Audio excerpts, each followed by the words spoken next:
Africa टूट रहा है। अफ्रीका का लगभग 1/3 हिस्सा अफ्रीका से अलग हो रहा है।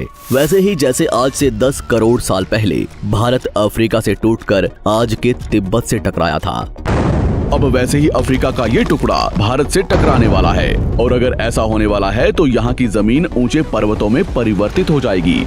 आसपास की जगहों पर लावा निकलने लगेगा और समय बीतने के साथ साथ ये जगह बर्फ से ढक जाएगी।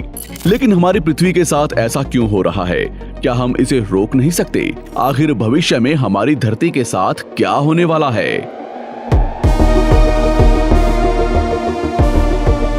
आज से लगभग 4.5 करोड़ साल पहले हमारा पूरा ग्रह पानी से ढका हुआ था। पृथ्वी को बने हुए कुछ ही साल हुए थे, जिसकी वजह से पानी के कुछ ही फुट नीचे लावा उबल रहा था। समय के साथ साथ ये लावा ज्वालामुखी के रूप में बाहर निकलने लगा, जिसकी वजह से पानी के ऊपर छोटे छोटे आइलैंड के रूप में जमीन बनना शुरू हुई। और कुछ लाख साल बाद पूरी पृथ्वी पर कई लाख छोटे छोटे द्वीप निकल चुके थे और अब धीरे धीरे धरती की ऊपरी सतह ठंडी हो रही थी, जिसकी वजह से धरती में दरार होने लगी और इसी वजह से छोटे छोटे द्वीप एक जगह इकट्ठे होने लगे। ये घटना कई लाखों सालों तक हुई। ये द्वीप कई बार इकट्ठा होकर टूटते रहे और कई लाखों सालों बाद ये सारी जमीन एक जगह इकट्ठी हुई, जिसे आज हम पेंजिया महाद्वीप के नाम से जानते हैं। आज से लगभग 20 करोड़ साल पहले पेंजिया फिर से टूटना शुरू हो गया और उसी विशाल महाद्वीप में से भारत, अंटार्कटिका, ऑस्ट्रेलिया और अफ्रीका से टूटकर आज के तिब्बत की सतह से आ टकराया। टकराव इतना भयंकर था कि इसकी वजह से तिब्बत की जमीन सिकुड़ गई और जहां टकराव हुआ वहां विशाल हिमालय खड़ा हो गया। आज भी माउंट एवरेस्ट की ऊंचाई बढ़ रही है क्योंकि भारत की जमीन तिब्बत की ओर दबती जा रही है। आज आप जितने भी देश जानते हैं वो करोड़ों सालों पहले एक हुआ करते थे। धीरे धीरे वो अलग हो गए और आज भी हर साल धीरे धीरे अलग हो रहे हैं। और इसका सबसे बड़ा उदाहरण है अफ्रीका का ये हिस्सा, जो 2 हिस्सों में टूट रहा है। 2005 में दक्षिण पश्चिमी केन्या से नीरोबी नारोक हाईवे तक रातों रात जमीन फटकर 2 हिस्सों में बंट गई और ये दरार हर साल 6 से 7 मिलीमीटर जितनी बढ़ रही है। अफ्रीका के यहाँ से टूटने का कारण है ये जगह, ये त्रिकोण आकार से दिखने वाला फुद्दू।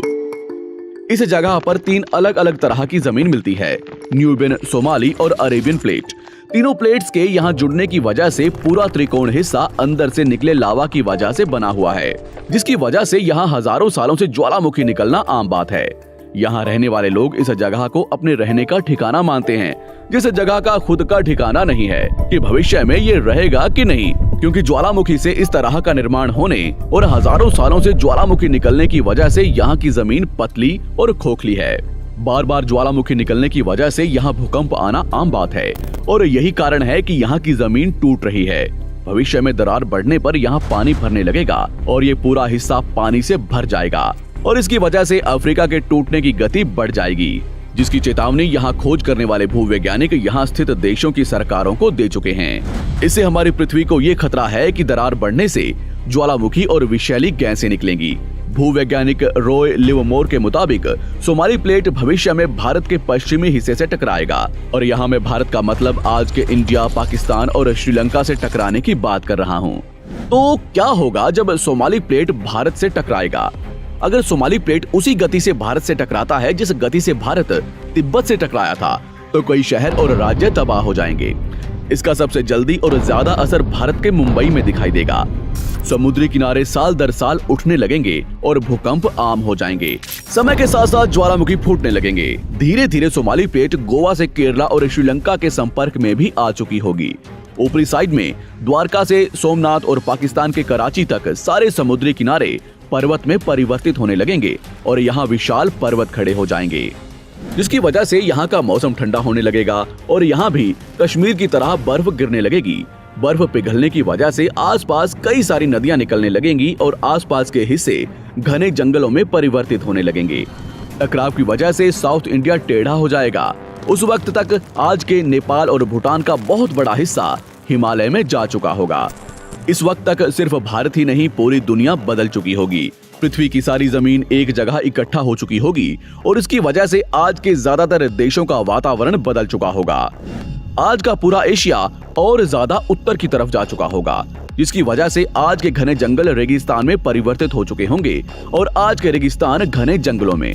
तो इस वीडियो को देखकर दुबई और सऊदी अरब में रहने वाले लोग नाचना शुरू ना करें, क्योंकि अगर पृथ्वी का भविष्य में ऐसा होता भी है तो अफ्रीका के भारत से टकराने और पूरी पृथ्वी की जमीन एक जगह इकट्ठा होने में बहुत साल लगेंगे। इतने की तब तक आपके बाद आने वाली हजारों पीढ़ियां बीत चुकी होंगी। हो सकता है कि हम तब तक एक बहुत विकसित प्रजाति बन चुके हों और हम पृथ्वी के अलावा दूसरे ग्रहों पर भी रहने लगे हों। अफ्रीका के टूटने और भारत से टकराने की थ्योरी रॉय लिवमोर ने 1990 में दी थी, जिसके बाद कई दूसरे भूवैज्ञानिकों ने दूसरी थ्योरी भी बनाई है, जिसके मुताबिक सोमाली प्लेट भारत से नहीं टकराएगी। लेकिन ज्यादातर भूवैज्ञानिकों का मानना है कि धरती की ऊपरी जमीन फिर से एक दूसरे से जुड़ेगी और आज से करोड़ों सालों बाद हमारी पृथ्वी इन चारों में एक जैसी दिखेगी। लेकिन क्या हम इंसान इसे देखने के लिए जिंदा रहेंगे, या क्या भविष्य की धरती पर जीवन पनप या विकसित हो पाएगा? यही एक बहुत बड़ा सवाल है जिसका जवाब हम इंसानों को मिलकर देना है।